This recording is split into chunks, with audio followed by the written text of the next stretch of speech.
The story begins with two ruthless thieves breaking into a quiet neighborhood supermarket late in the day. They immediately start robbing the place, and without hesitation, they violently attack the poor cashier who tries to resist them. The situation quickly turns dangerous, with the cashier beaten badly and the whole supermarket held hostage by these criminals. By an incredible stroke of bad luck for the thief. At that exact moment, a fearless young woman named Ju casually walks into the supermarket. She has come in to buy some basic daily necessities, completely unaware of the chaos about to unfold inside. Bold and confident as ever, she strides directly toward the cashier's counter, completely unfazed by the robbery taking place around her. Without any sign of fear, she politely asks the cashier to ring up her items just like any regular customer would. Pulling out her money calmly from her wallet, she hands it over to the cashier and requests her change in return, as if nothing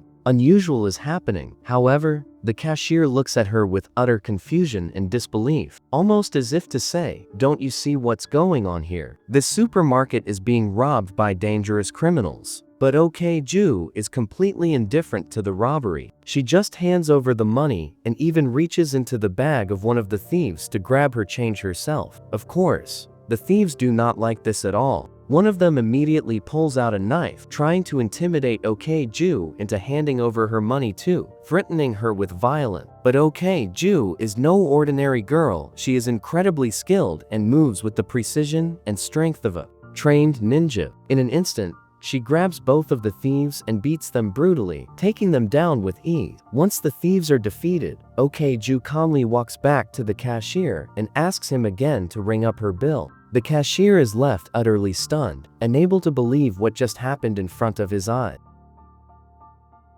Later that night, Ju tries to get some much-needed rest, but her phone rings unexpectedly. It's her close friend Min-hee on the other end of the line. Min-hee's voice sounds extremely tired, weak, and desperate, and she pleads with Ju to come over immediately. Without any hesitation, Ju quickly heads out, stopping by the supermarket first to grab some drinks for the visit. When she arrives at the supermarket, the cashier greets her and asks why she hasn't come by for a long time.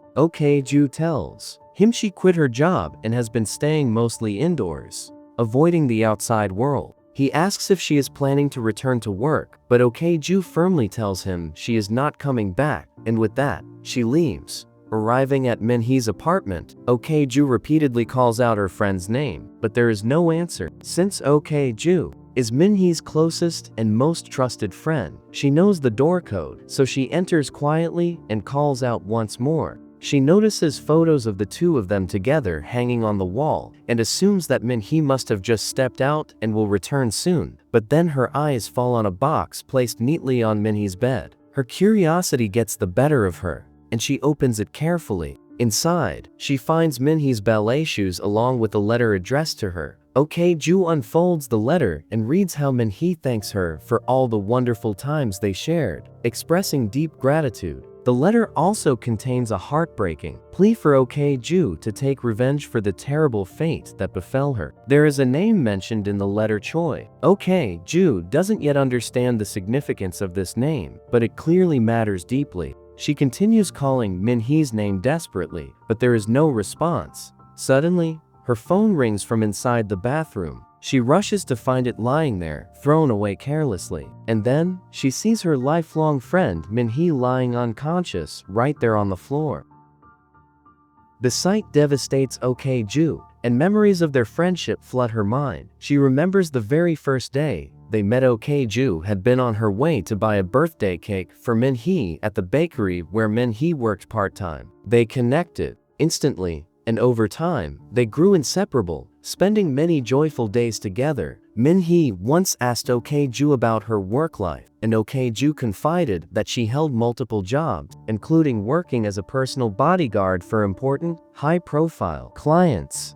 Min-hee joked that Ju must be a hitwoman, but Ju laughed it off and revealed that she also worked as a ballet dancer to cover her living expenses. They shared many laughs and good time, and Min-hee was the first true friend Ju had ever had in her life. Determined to understand what happened, Okju begins searching for the man named Choi mentioned in the letter. She discovers that he runs an online food delivery service. To get closer to him, she places a food order just to see who comes to deliver it. However, Choi is extremely cautious and leaves the chat immediately when he senses something suspicious. Okju feels frustrated since this was her only chance to contact him. Looking at old photos of herself and Min-hee, she reflects on how dark and dangerous her life was before meeting Min-hee, full of risky missions where she didn't care whether she lived or died. After meeting Min-hee, everything changed, and she finally began to understand what it means to truly live. Suddenly, her phone rings again.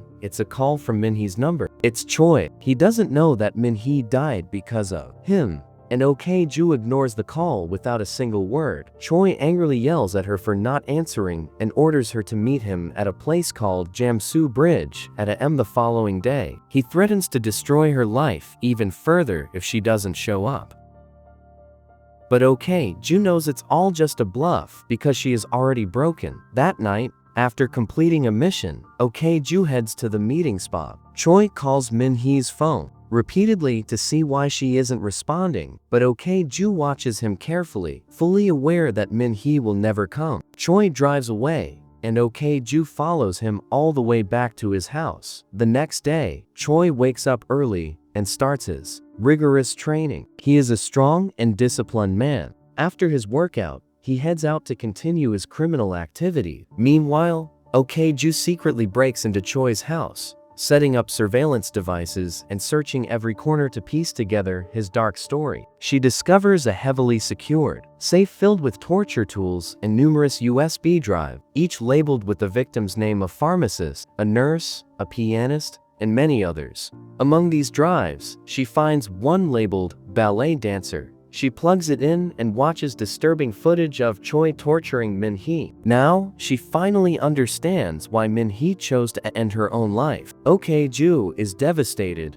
but also filled with a burning desire to avenge her only true friend, no matter what it takes. That very night, Choi returns home with his gang. The gang leader scolds him for ruining their reputation and threatens serious consequences if he doesn't fix the problem within 3 days. Choi promises to resolve it quickly. At the same time, Okju is with a girl named Sue who helped her escape from a hotel. Sue tells her she always hoped that someone would come to rescue her. Sue is a captive of the gang, one of many girls forced to work for Choi and appear in his video. If a girl refuses or delays a mission, the gang releases videos online, ruining her life completely. Okju and Sue decide to join forces and take down the entire gang together.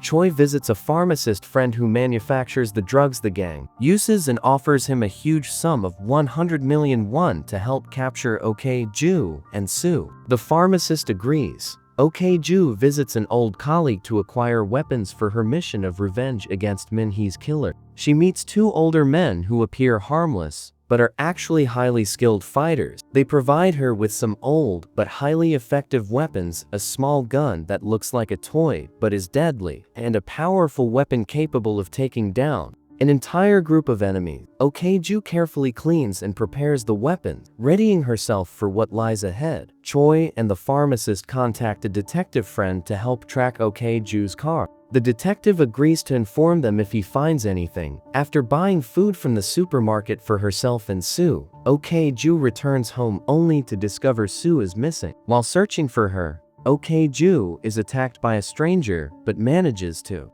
escape by jumping out a window. The attacker is revealed to be one of Choi's gang members who found Okju's house. The next day, Choi tells the gang leader that he killed Okju and buried her body on a remote mountain. The leader asks why Sue is with him, and Choi says he brought her along as proof that the job is done, but intends to kill her as well. The leader leaves, and Choi tortures Sue mercilessly to force her to reveal Okju's location. Meanwhile, Okju goes to the hotel where Choi had held her captive before. The receptionist tells her that Choi is dead meat and that his days are numbered. That night, Okju finds Sue's torn t-shirt lying on the floor inside an abandoned building connected to the gang. She fights fiercely through gang members, demanding to know Sue's whereabouts. The gang leader appears and mocks Choi for lying about Okju's death. Okju shoots him between the eyes, and a huge, intense fight breaks out. She pulls out another gun and starts taking down the gang members one by one with deadly precision. She captures one gang member and demands to know Choi's location. When he refuses to cooperate, she kills him with a shard of broken glass.